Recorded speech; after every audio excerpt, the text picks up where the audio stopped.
Hey y'all, and welcome to today's Proverbs with a Pentecostal. Today's proverb is Proverbs 11:17. Your kindness will reward you, but your cruelty will destroy you. Now, this is again one of those proverbs where I don't gotta say much. It's pretty self-explanatory. When you're kind, you will see a reward of your kindness. But when you are cruel, you will be destroyed by your own cruelty. I think especially as believers, this is so important for us to be cognizant of every single day of our lives. We always have an option to be kind or to be rude, to be loving or to be hateful, to show the love of God or to not. And this proverb shows us that there is an element of a consequence on what we choose to do. If we choose kindness, then we will see the reward of that in our life.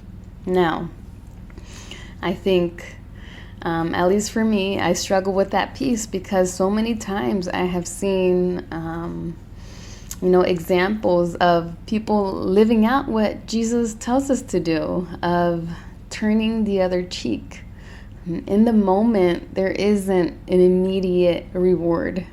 In fact, it feels like there's a cost of your own pride. But ultimately, what Jesus showed us through his ministry and his teachings is that the reward for our decision of choosing love over hate, of choosing kindness over cruelty, we won't necessarily see the reward on this side of heaven. We will see it when his kingdom comes. But also, I think what's so important for us to understand is that he said that he would send the Holy Spirit to, in Spanish, the word is el consolador, the one that will comfort us, our comforter. And I think that that's exactly what the Holy Spirit does. In those moments where we have chosen kindness, but it has come at a personal cost, where we have felt our pride be harmed by choosing kindness, I think it's in those moments where the Holy Spirit comforts us and he reminds us, this is what Jesus called you to do. And ultimately, when we choose cruelty, I think what we're choosing is something that destroys our soul, something that begins to eat at our ability to love others. Because when you choose to be cruel and unkind to others, that's not only hurting others, it's also hurting ourselves.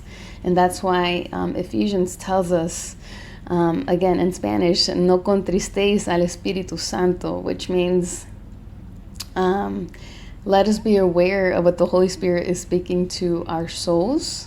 And let's not make him sorrowful for us ignoring his direction in our life.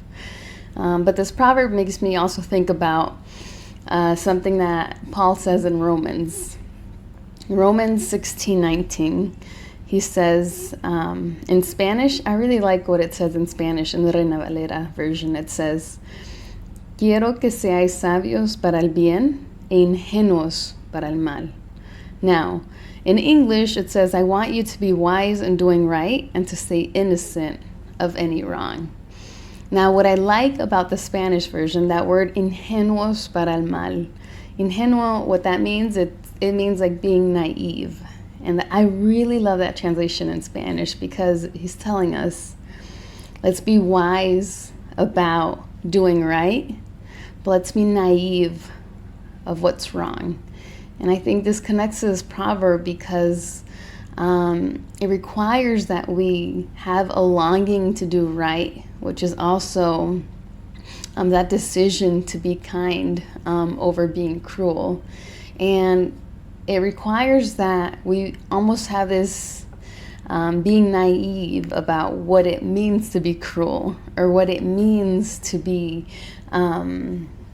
evil. Let's be naive of what evil is, but wise about what good is and what the Lord calls us through his word. Because in this proverb, what it tells us is, in the moment, your kindness might have a cost, but the Lord has seen your efforts and your decision to choose kindness, and He will surely reward that.